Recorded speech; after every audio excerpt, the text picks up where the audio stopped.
Hello, everyone, and welcome to DAGS. I'm Kathleen Warshawski, and this is DAGS August Educational Program. So welcome today. We've got a great event planned for you. I want to thank all of our DAGS members. This was a photo that was taken at last year's annual Fall Forum, and these are our DAGS members.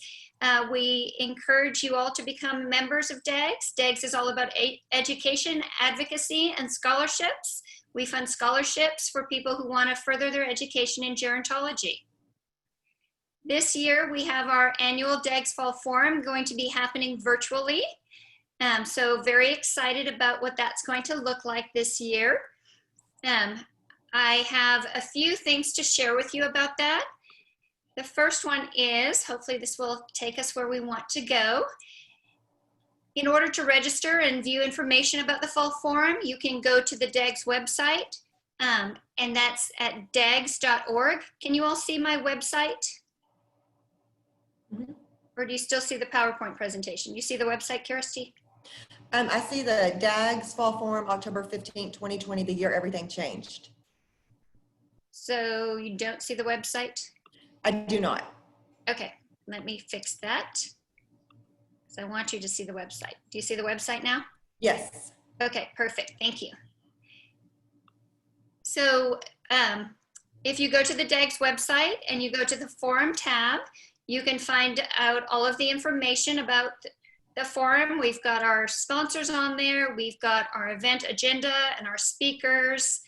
And then we also have some photos of last year's event, our in-person event. And so you can go on there and see if you happen to be featured in one of those photos. And then let me go back to our presentation here so that you can see the next item that we have for you. So this is our event page. So we have, we're going to be using an interactive app this year for our virtual Fall Forum. And this app is going to help for you all to have a good event where you can be connected and interactive.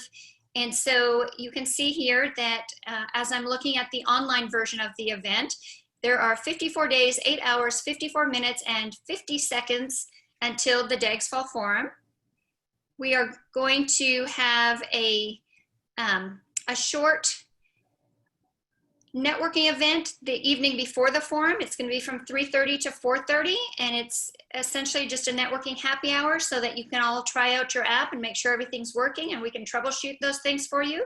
You'll also get the opportunity to meet the others who are going to be attending the forum, as well as our sponsors, and do a little networking. And again, you can be looking at all of our topics and speakers and panel discussions and things like that as well. And then the event app also has ways for you to look at the speakers who are going to be attending in addition to that. And then at the very bottom, I'm sorry, I didn't go all the way down, you can also see all of our sponsors, and you can click over to their websites to get additional information about our sponsors. And then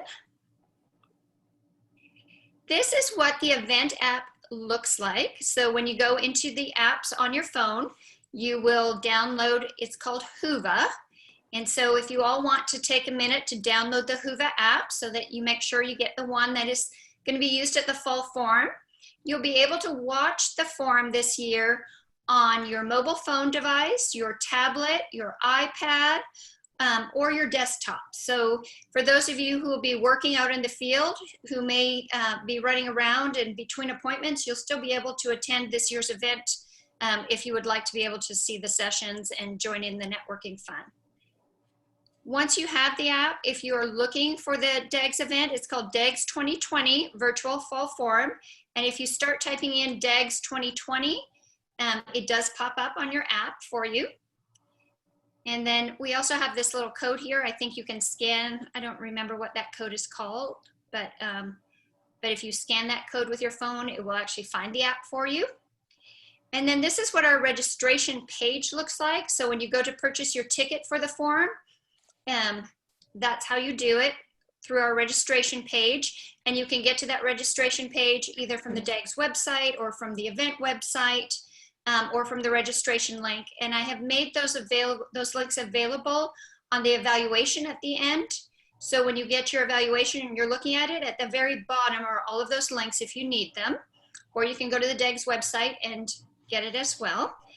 And then I'm going to show you a little preview of what the app looks like. So this is the desktop version. And so you can see that there are these navigation pages over here on the side.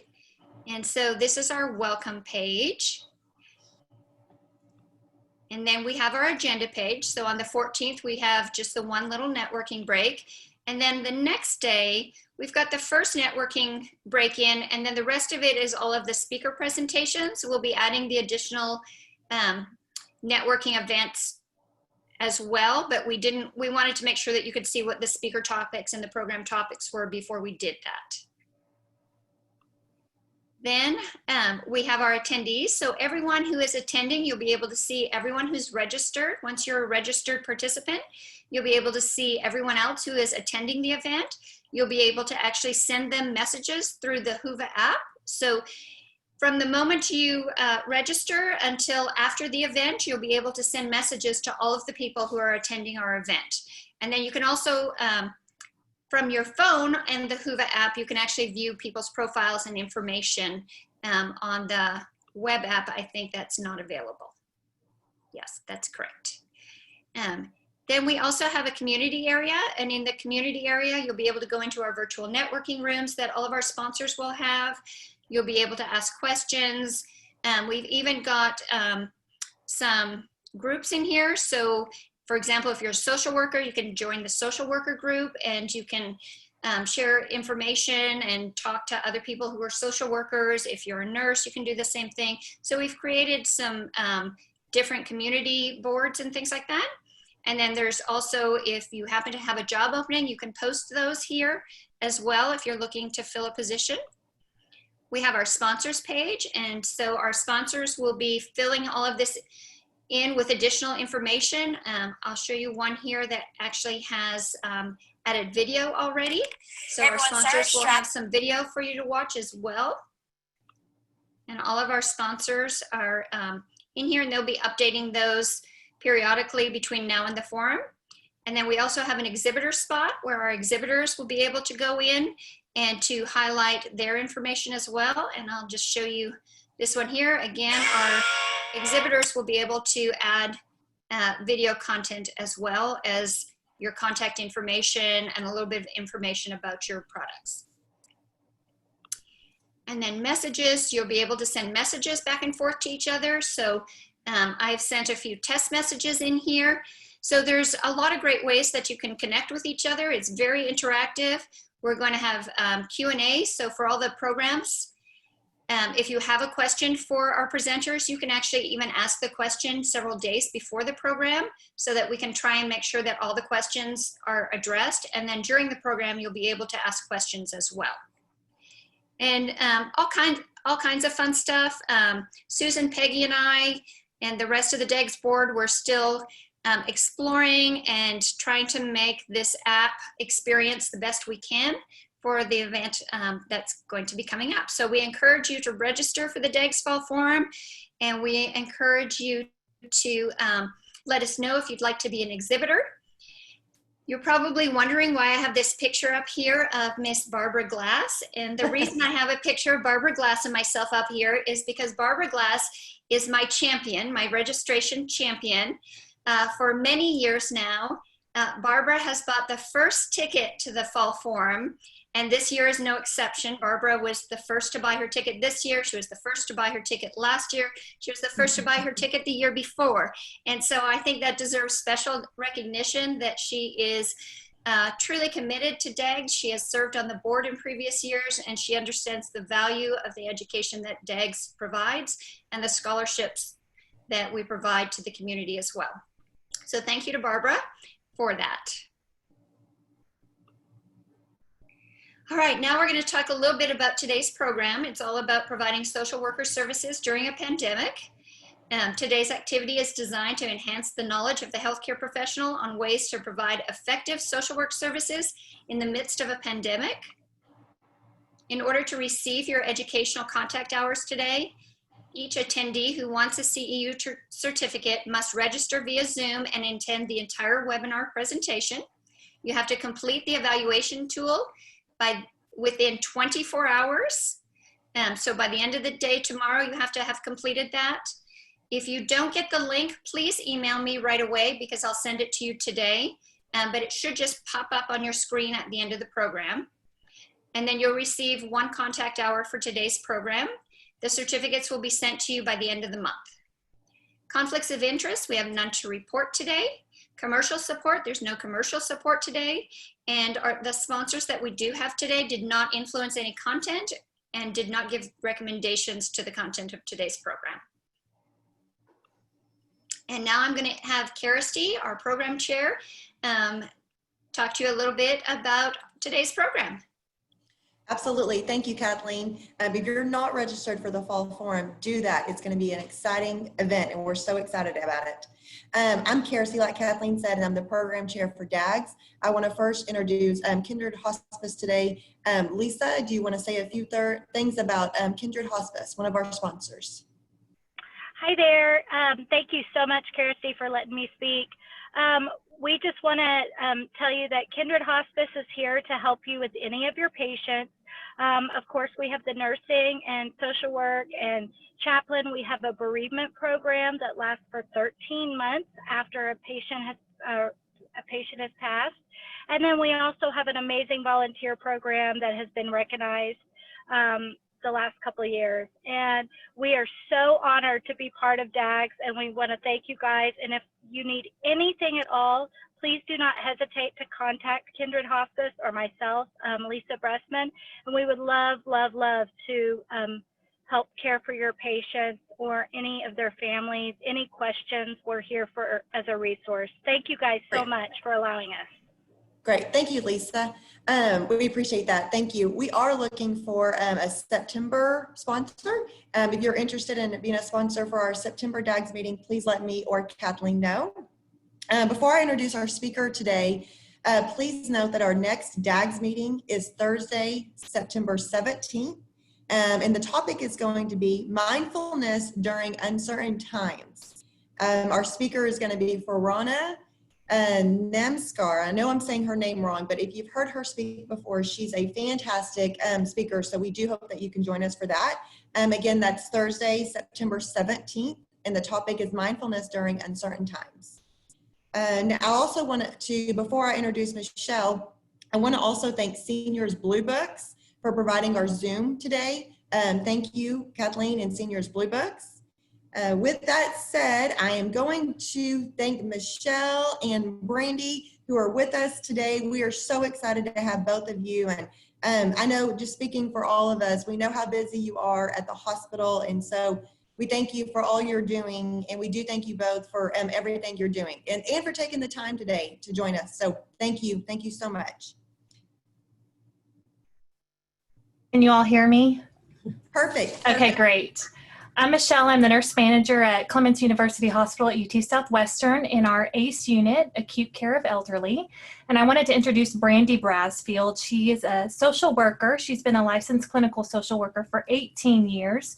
So she comes with immense background and experience. 6 years here at UT Southwestern, 7 years with Child Protective Services, MR, and then Domestic Violence Shelter, and then most recently, in our pandemic. We were a COVID unit for a little while. So without any further ado, let me introduce Brandy Brasfield. Okay, how are y'all doing today? Nice to put faces with names. Sorry, Kirsty, I was so difficult because it was so busy. So I apologize for not being as responsive, but Brandy, you kind of have a lot going on, trust me. So we're just glad that you're here with us now. Well, thank you. I appreciate that.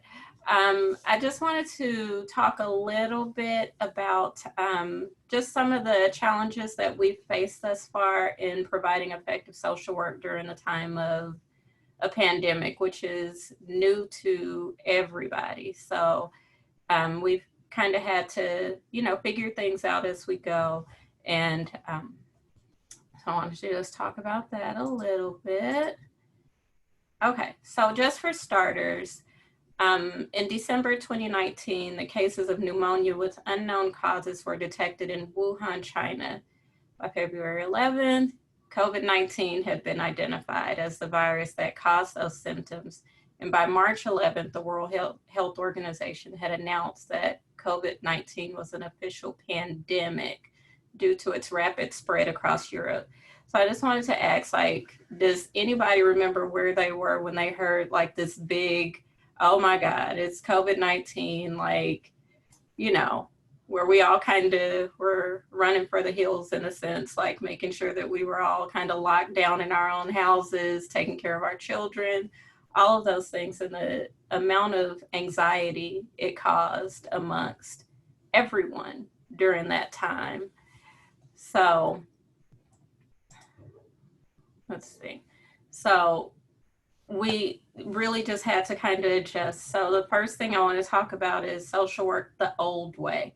And of course, when I say old way, that means pre-pandemic, not, you know, back in the day when you walked a mile to school in the rain and the snow and all of that stuff. So pre-pandemic, pre-March, how did we do kind of our social work, or how do we work with our patients and our clients? And the first thing is we did in-person assessments, because we know that rapport is so important with working with our patients. You know, we get the most information out of them when we have a good relationship with our patients. Sitting down, having these lengthy discussions that sometimes seem fairly conversational, but you learn so much information, more than sometimes we would have even asked as a assessment question. And especially with our elderly population, there's kind of a general mistrust of technology and different things. So seeing them face to face, sometimes they have a difficult time hearing. Sometimes they, you know, really need that person in their face just to really have a good, meaningful conversation and assessment where they can assess for themselves, because they're assessing us just as much as we assess them during that time. So, you know, building that rapport with them and being right there, right next to them, laughing at their jokes, listening to their stories of, you know, where they were when they grew up and how things were back in the day. It's just really, really helpful. And it helps us to, you know, really gain meaningful information so that we know how best to help our patients. Sometimes, you know, though, they can be very lengthy and we're struggling to get out of the door, trying to find a way out. But, you know, those times are when we really, you know, just kind of gain at least some semblance of trust, which is really necessary in doing the kind of work that we do. Okay. So here in the hospital, while we're not necessarily going to their home or anything, we're visiting their room. I can sit down at their bedside on the couch or on a little ottoman and just talk to them, face them at eye level, not stand over them or be kind of in any type of power position, but you know, I can talk to them, write down what I need to write. If I know that I need to maintain that eye contact, then we don't write anything. You know, we just do whatever it is that the patient needs at that time. If we're going to the home, you're able to visibly see the environment that a patient or a client is living in. You can smell the odors. You can check for the cleanliness. You know where their bed is, where, you know, if they're able to make it to and from the bathroom, if they have stairs, if they can make it up and down those stairs. You know, it just really is important that when we're doing these assessments, we really meet a patient or a client where they are. And that at that point, that's when they're most comfortable with you. And you can do the most meaningful work with them because you have a very good space of which you can, you know, work with them. Oh, there it goes. Okay, versus now. So this is my first DAGS meeting, but I believe that you guys met in person before, but here we are on a Zoom, in the Zoom setting. We have Skype, we have Teams, and all of these different technological things that are great that we didn't have before, but they really, you know, create a barrier. We can also do our assessments by phone. I know there's some nursing homes that allow family members to see their relatives, you know, by looking through the window and stuff. And we're also having to rely heavily on masks, on gloves, on gowns, goggles, ways that, you know, really hinder a person's ability to kind of look at you and understand kind of your expressions or how they can't really look at you in your face. That's important. Okay. So this is just a little quote. COVID-19 and measures to control and prevent its spread have restricted services and responsibilities usually carried out by a social worker while generating new needs and demands. So even though we've become limited in the things that we can do, the demands have not limited at all, like they've become greater. So this is at the heart of the ethical challenges lie issues relating to how to respect a person's rights and dignity when it's difficult to meet them or see their faces, how to prioritize scarce resources fairly, how to improve and change people's inadequate living conditions, and how to challenge injustice in policy and practice now and in the future.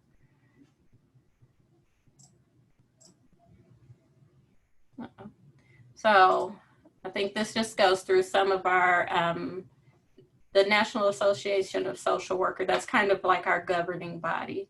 These are the, you know, these are the rules that we essentially have to follow. So there have been questions of if there's any exception related to practicing ethically in light of this global crisis. And the answer is no.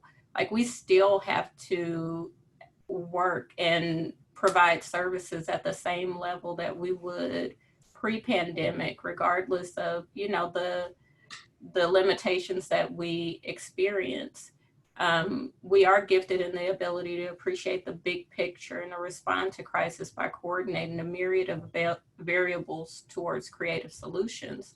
And so that's kind of where we come in that we're just kind of always looking for different ways to elevate our practice in order to meet our patients and our clients where they are. So one of our ethical principles is the social worker's primary goal is to help people in need and to address social problems. We have to draw on our knowledge, values, and skills to help the people in need and address their social problems. Well, where's the issue with that?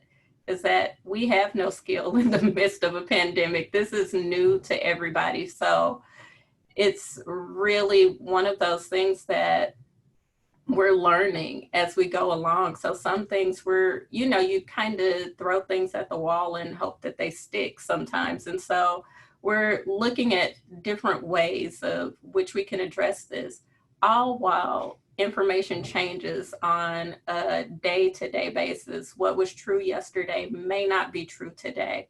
And so, I joke and just say we're all trying to hold on to our wigs as we go through this whole thing.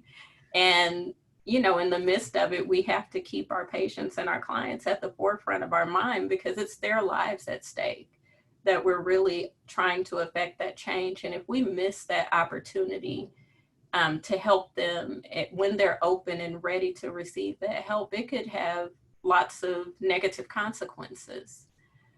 The next ethical principle is that we respect the inherent dignity and worth of a person. And so it's, for us to treat each person in a caring and respectful fashion, mindful of their individual differences and cultural and ethnic diversity. And our goal is always to promote clients' socially responsible and self-determination. So, how can this be difficult? We're essentially having to, pull back on different things. So is it, really, is it appropriate to speak with them via Zoom? Is it something that violates something in their own cultural background or something, or, you know, different ways that we're not really meeting them in a different places of where they are and providing that full-on respect that, you know, they require. So those are some of the challenges that we are kind of facing. Where'd the little thing go? Oh, there it is. Okay. Another ethical principle: we practice within the areas of competence and develop and enhance their professional expertise. This is obviously a challenge. Our level of competency is being challenged on a daily basis by the outpouring of new information and, you know, the new resources that are out there, the resources that are no longer available to our patients. We're, you know, in a space where so many people are now without jobs. And so we're, you know, really just trying to figure out things on a day-to-day basis. One of the, you know, challenges I've experienced this week is back to school, right? I have a kindergartner. So how do we do, you know, kindergarten via Zoom and keeping a 5-year-old from, you know, crawling out of his own skin and actually sitting in front of a computer for any period of time? So, you know, all of these different things we figure out, but none of us are competent in it, right? We're all just kind of figuring it out as we go. Okay, so using technology to provide social work services we should obtain informed consent from the individuals using these services during the initial screening or interview prior to initiating services. Social workers should assess clients' capacity to provide information, informed consent, and when using technology to communicate, verify the identity and location of the clients. So why is this a challenge? For obvious reasons, right? We're not available in person to provide that a choice. For starters, sometimes there's just no other choice but to use technology. Let's see, social workers, did I just do that twice? No, I didn't. Social workers who use technology to provide social work services should assess the client's suitability and capacity for electronic and remote services. Social workers should consider the client's intellectual, emotional, and physical ability to use technology to receive services and the client's ability to understand the potential benefits, risks, and limitations of such services. If clients do not wish to use services provided through technology, social workers should help them to identify alternate methods of service. So what are the alternatives at this point? I would love, you know, suggestions on that. We're still, you know, trying to figure that out as we go.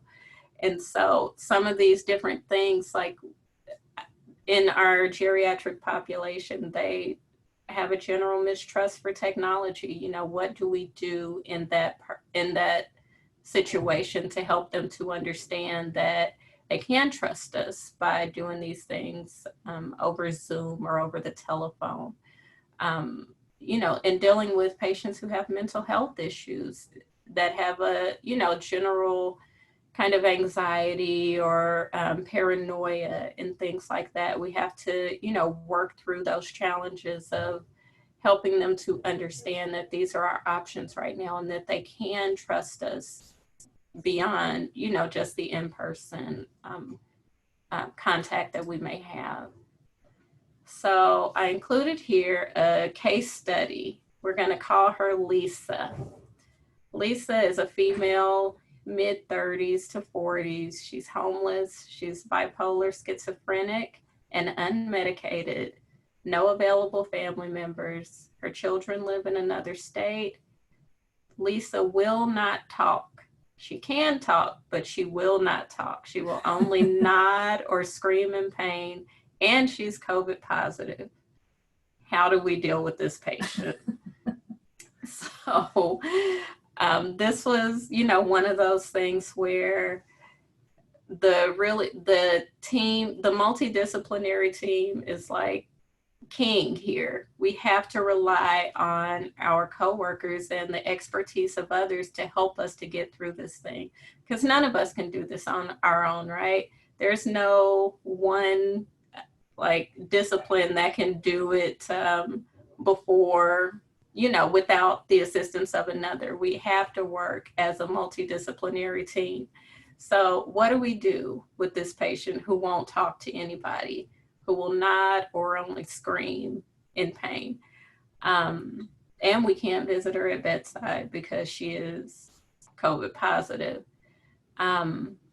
One of the things that we did, we relied very, very heavily on our nurse, who was able to go into the room to build that rapport with her. She had a great rapport with her nurse. We were able to get some answers out of her via nod and, you know, just say, hey, we, you know, saw this person. Would you like to speak to this person? That's a yes, that's a no, you know, via nod. She eventually did kind of come around and start talking a little more, but it was after we identified someone that in her past that she would actually speak to over the phone. And so this was helpful, you know, for the doctors, for psychiatry, for everybody to be able to help her. So how do we then help her to get out of the hospital safely and, you know, not go back to her current environment on the street and infect other people with COVID-19? The great thing right now is that people are pretty charitable. So there's lots of resources that have come out of this pandemic that we don't know that we would be able to keep, but they are available.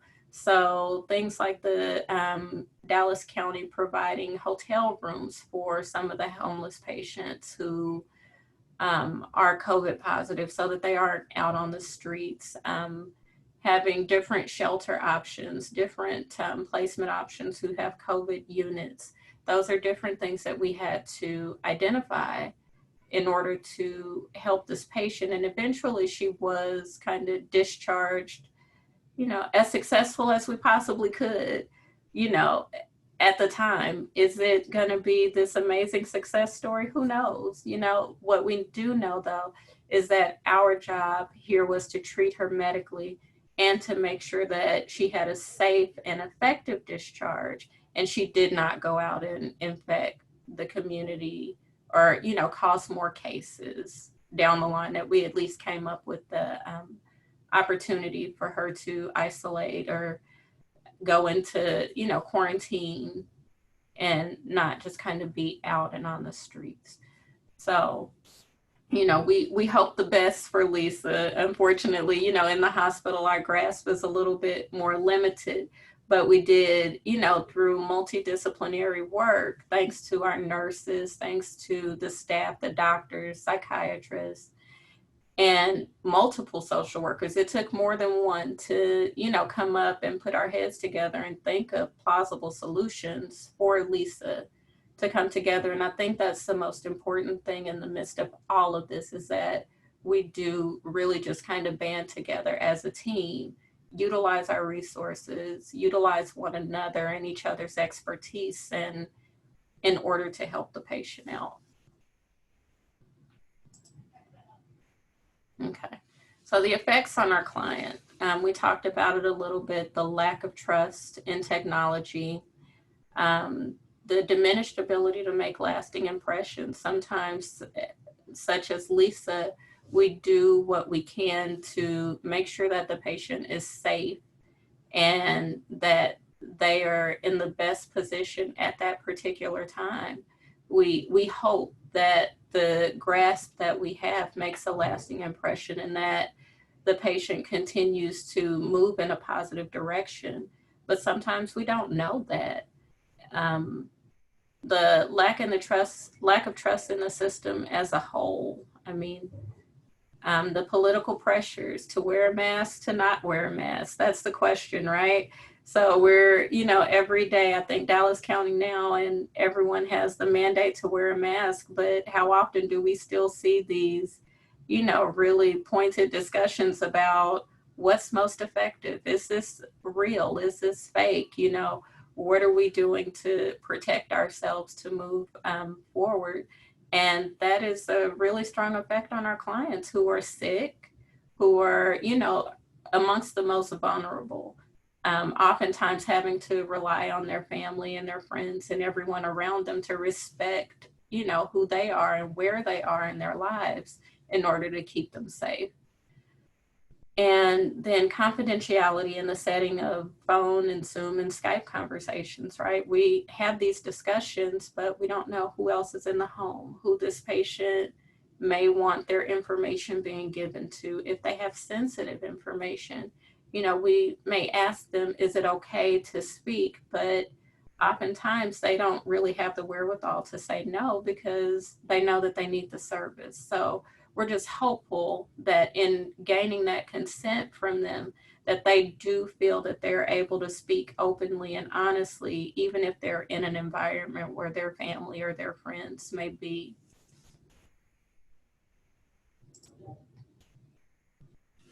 Okay, then there's our families, the effects on our families. So this creates, increased caregiver responsibility and burden. The lack of visitation to facilities, diminished oversight, they can't go into the facilities, and just the general fear of the unknown, because that's where we all are, right? Nobody knows kind of which way we're going. There's no real clear direction, and even guilt when families do have to send their loved ones to a facility because it's the best thing for them for rehab or long-term care. Feeling guilty about not being able to actually go in and visit the facility and see their loved ones in the facility. And that's a very major thing for them. It's a really big deal to place your loved one somewhere else besides home, because we all would take care of our loved ones if we could at home, right? But when we can't, we rely on the assistance of others. And even in nursing homes, they rely heavily on family members sometimes who now cannot go into the facilities themselves and assist with their loved ones there. So it's really causing a heavy strain on a lot of people to do that. Even if they're doing the right thing, it still can, be very scary for them. Okay, so there are very few constants right now. In spite of these dynamic times, the NASW Code of Ethics continues to help social workers navigate our ever-changing times. Rest assured, this too shall pass, right? That's what we're all waiting for, that time of where it kind of passes on and we then have to deal with, our next best thing. So, oh no, you're good. You can put it back. Okay. So opportunities for growth. Social workers challenge social injustice. So it's always in a social worker, we want to pursue social change, particularly with and on behalf of the vulnerable and oppressed individuals. What happened?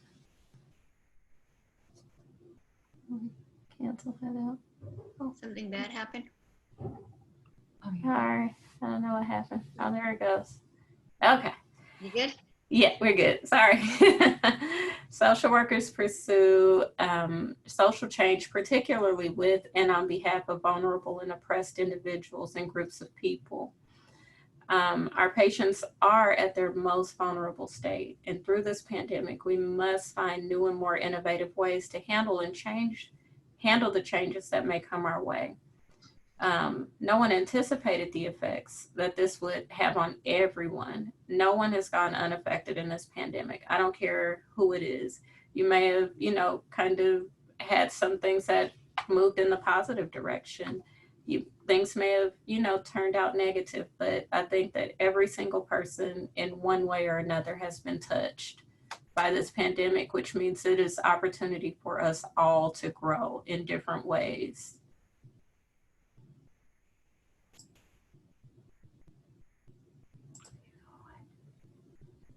Somewhere. Okay. Social workers respect the inherent dignity and worth of a person.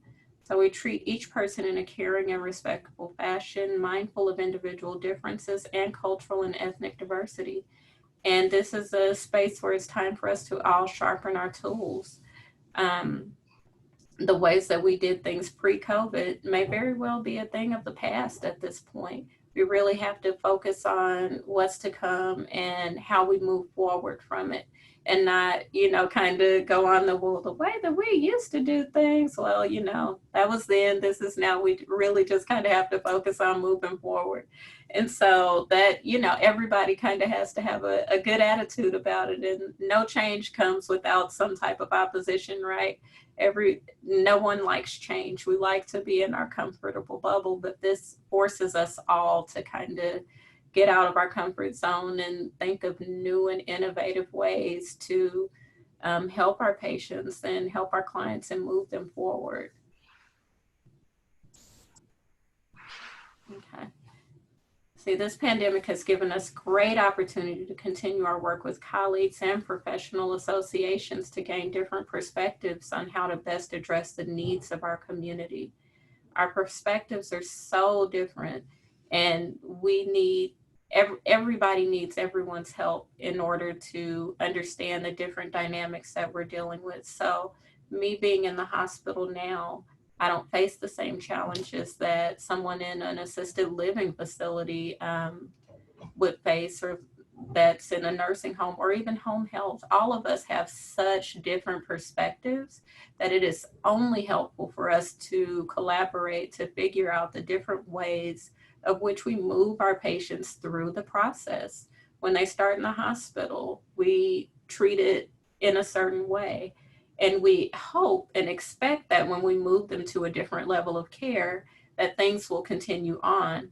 But it is imperative for us to kind of work together with the different entities to know what that looks like on the other side of that, what it looks like in home health, what are the challenges that are faced with that, what it looks like in a nursing home or a skilled nursing facility, what it looks like in hospice. That way, we're able to present better options to our patients on the front end of it, so that we're not setting them up for failure on the back end.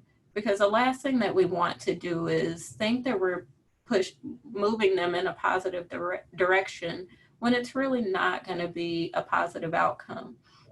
And, our goal is always to make sure that our patients are their healthiest and that they're in the best possible situation that they can be in.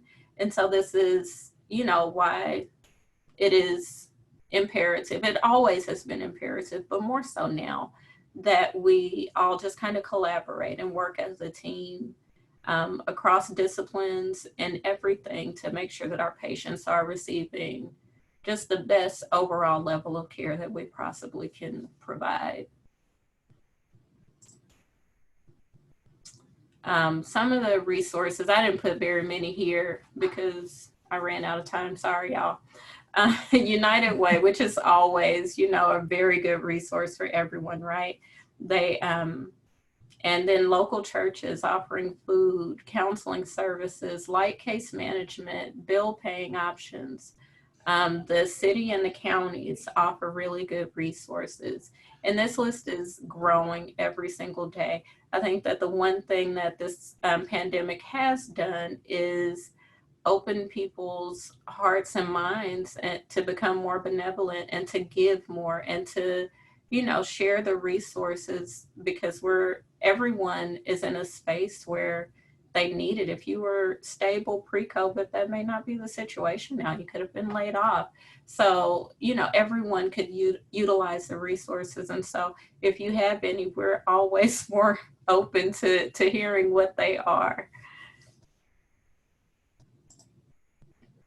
Okay. Any questions? So I know that we have a few questions, Okay. and we're going to go ahead and ask those. But while we're asking those questions, if anyone else has questions, you can type them either in the Q&A or in the chat, and we'll be happy to ask Brandy those questions for you. So the first question, well, first I want to make a comment on the resources. I want to share that Seniors Blue Book has several thousand resources. We list all of the nonprofit and government agencies in the DFW area as well as nationally for free. You can find a lot of those resources online at seniorsbluebook.com, but you can also find them in the print edition of our books. So feel free to find all of those resources there. And we list all of the, like I said, all of the free and low-cost services absolutely free. So there's amazing. thousands of resources in there. Thank you. That's good to know. Good. And then our first question was actually about restrictions at the hospitals right now.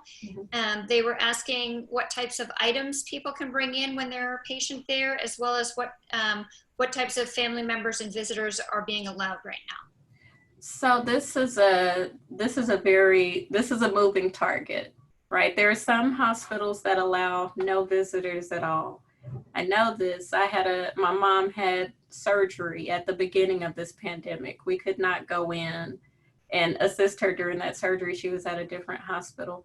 UT Southwestern actually allows one visitor per 24 hours. So one person a day.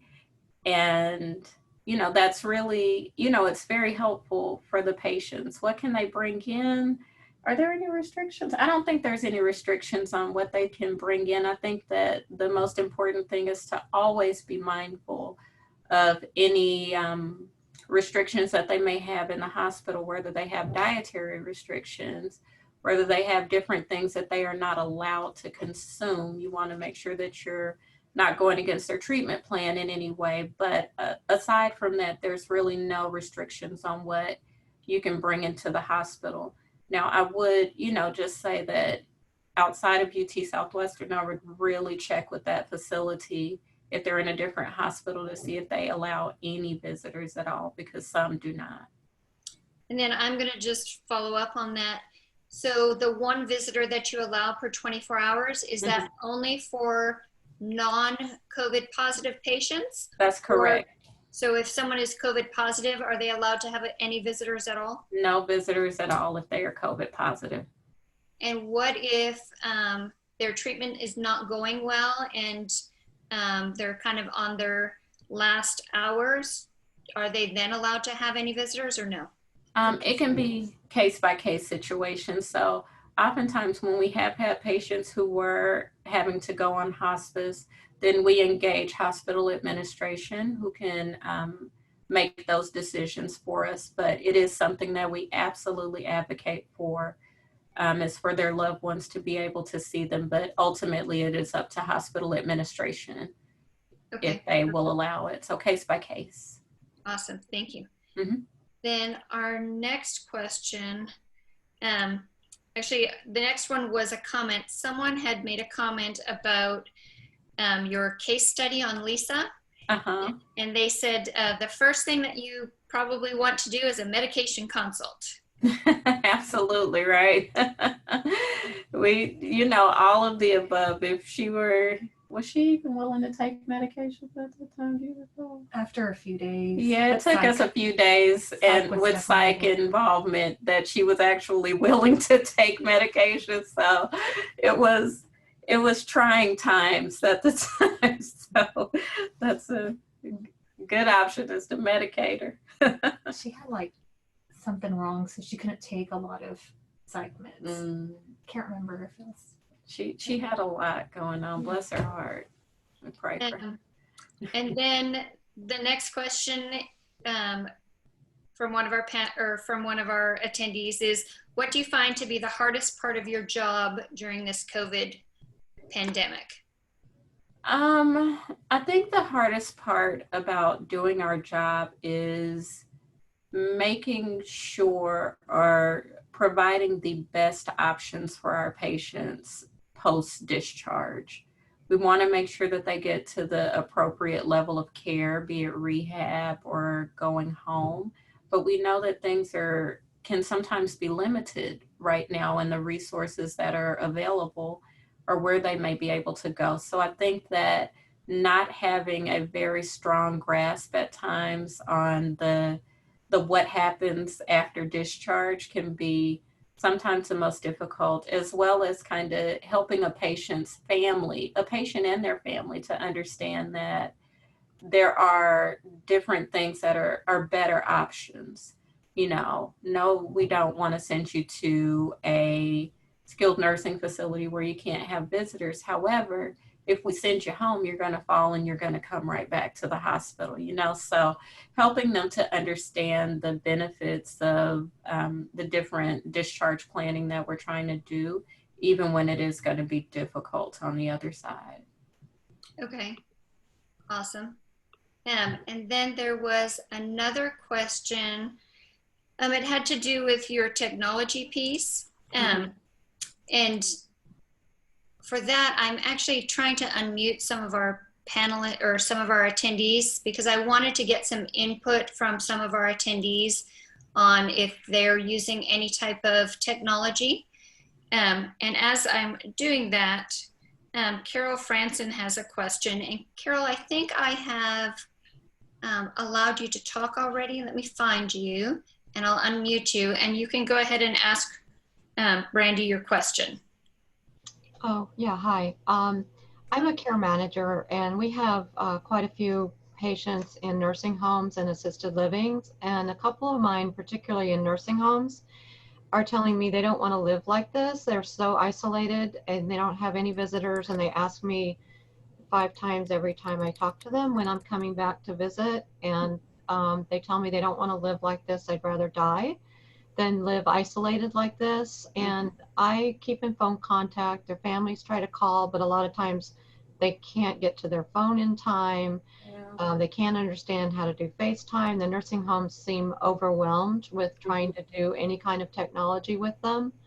And I feel so bad because 23 hours a day, these people are by themselves and feeling isolated and depressed.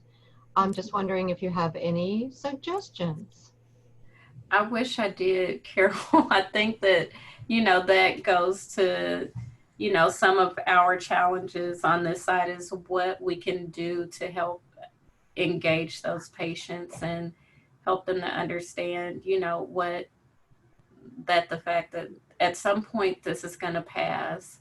But, you know, I think I would love to hear from someone if they worked in a nursing home or a nursing home social worker as to how they kind of address those patients or how they handle that, because I honestly, that's a part of our, you know, one of our biggest concerns with discharging patients to the nursing home setting is discharging them to that environment where they're not as open and free to move around like they once were, or they don't have the same interaction. Their families can't come in. It can be very depressing and very isolating. And I would love to hear from, you know, a nursing home staff or social worker or someone as to how they address that. Because here on the hospital side of it, I do not know. You know, that's one of those things that's, you know, really a puzzle for me, quite honestly. Is there anyone on the call? If there's anyone on the call who has maybe a comment or some suggestions to add for that, if you just mark it in the chat here, or just put anything in the chat so that I can unmute you so that you can go ahead and share with us, that would be great. Emily, I think that you're on the call and I know you have all kinds of experience in the residential care home settings. Yes, I wanted to ask if the discussion was about the individuals in nursing homes who had family members. I think, Carol, I didn't quite catch whether you said that your clients did have family members, because I'm sure you're aware of, but other people may not be aware of the new phase 1 visitation rules. Nursing homes can only allow visits outside, and I'm sure you, Carol, are aware of that. So if these individual family members can contact the nursing home and find out if they have applied for the phase 1 visitation, And if that's the case, then they need to make arrangements to be able to visit with their family members outside. And one of the things that I know we have talked about before, this is the opportunity for volunteers. If those individuals do not have anyone as family members present because they're out of town or they don't have family members, this is the opportunity for volunteer organizations to perhaps be able to meet with some of those residents on an outside visit or even a window visit. You can now have, again, you have to apply for, but you can have an open window visit in addition to in the nursing home. Assisted livings can have inside visits if in fact the facility does produce what is called the box, a plexiglass box that would allow people to visit inside. Now, I think all of you may be aware of the compassion care. If in fact a doctor has designated that the person is failing to thrive, and if they can give the diagnosis, they will allow individuals to come into the assisted living. As far as the nursing home, I would assume that would be available too if they are in that situation. And of course, hospice knows that they can do that at the end of life. Thank you for sharing that, Emily. Hopefully that answered your question, Carol. We have someone else who has a comment here as well. And that comment is from Keely. Have any social workers worked remotely in the hospital setting? She's seen this in Seattle, and she recently moved from Washington. So, Brandy, are there people working remotely over at UT Southwestern doing social work? No, not here. All of our practice is still here in the hospital. We don't have clearance to work from remotely. And parts of that, even though we're not able to go into some of the rooms, we are able to, more effectively communicate with staff members and other people who are on the floor who may have access to that patient. If they need, specific items and things like that, then we can provide that here. So while we're not able to go into all rooms, we still, do have a certain presence on the floor that kind of makes us essential to kind of be here in the hospital. And do you feel, Brandy, that it's difficult to maintain ethical social work responsibility to your patients in lieu of this pandemic? In some levels, the biggest issue is with the technology of it all and maintaining their level of confidentiality and making sure that everything, because there are so many things that oftentimes get lost in translation, right? When we're over the phone, you can't see a person's facial expression. You can't understand, sometimes someone with dry humor might say something that doesn't go over well if you're not in person, right? So there's different things that can be misconstrued sometimes. And those are some of the biggest challenges. But like I said, the confidentiality piece is the biggest concern for me, because there are some times where patients have certain diagnoses that they don't want their family to know about, and we have to respect that. And if they are in an environment with their family and we're speaking via a Skype, where they don't have the ability to put on headphones, or they just don't have certain technology, they depend on their family to help facilitate that, then it can be very difficult for them. So that, that is one of the things that we struggle with the most. Otherwise, ethically, I think that we can still do our very best to move our patients forward in the most healthy way, which is what our goal always is, right? Our goals haven't changed. The way that we do things has to change, though. Thank you for that. And I totally understand that. I mean, sometimes when you're talking to people, even if it's over Zoom, right, you're missing some of those nonverbal cues, Yeah. such as maybe they're slurring their words, but you can't smell whether or not there's alcohol on their breath, or Exactly.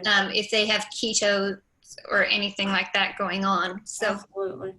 I think sometimes diagnosing and triage can be difficult as well. Mm-hmm. Does anyone else have any questions for Brandy or any comments that they want to share?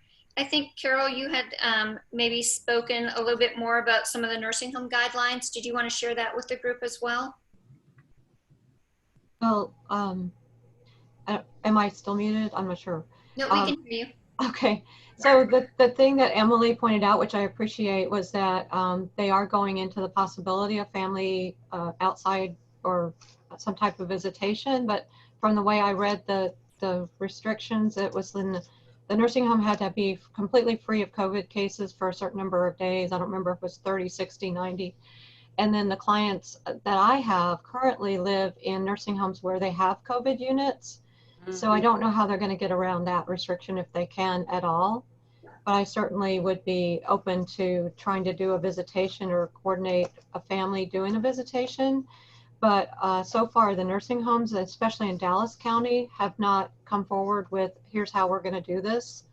And when we ask them, they're like, oh, we can't do it so far. So I guess we need to be pushing harder on that issue, but only if it's going to be safe for the patient. Absolutely. Right. We definitely want to protect their mental health during this difficult time. Yes, I think that's a whole nother talk. For sure. Risk versus reward of keeping people safe from COVID and their mental health issues. We do have another comment in the chat, from Lori Miller. Lori, are you able to talk, and do you want to share your comment with us? Sure. Can you hear me? Yes. Okay, great. I've been listening in on the long-term care. The Ombudsman in Texas has a weekly or twice weekly Facebook Live session. It's just 30 minutes, and it's really, really informative. And they'll talk a little bit about a topic, maybe for just 5 or 10 minutes of updates and what's going on. And then the rest of it is questions and answers. So you can type in any questions, and it's real informative because everybody's kind of interpreting the new rules and regulations kind of differently, and they're really suggestions and they're not mandatory. So even with these new visitation, I think it was Emily who said, you have to have the plexiglass and all this, but the nursing homes don't have to do it. It's just if they want to, they can within the rules. So it's really interesting, but I know if you have a problem, the Ombudsman will help you get it solved and give you ways that you can advocate for your loved one, because it is really all over the place right now. But the Facebook Live group is really very good for those interested. Thanks. Awesome. Thank you for sharing that information with us. Any other questions or comments for Brandy or for the discussion? All right. Well, thank you so much, Brandy. We really appreciate it. Thank you, Michelle, for helping to coordinate today's event. We appreciate that as well. Just want to share our next event next month is on mindfulness and during these uncertain times. And our speaker is Farana Sura Namaskar. I probably did not do that quite correctly, so I apologize for that. And that is going to be on September the 17th at 3 o'clock, same time, same place. Don't forget to register for DAGS Fall Forum, and we look forward to seeing you there. I'm Kathleen, and I am the president of DAGS. Thank you all for joining us today.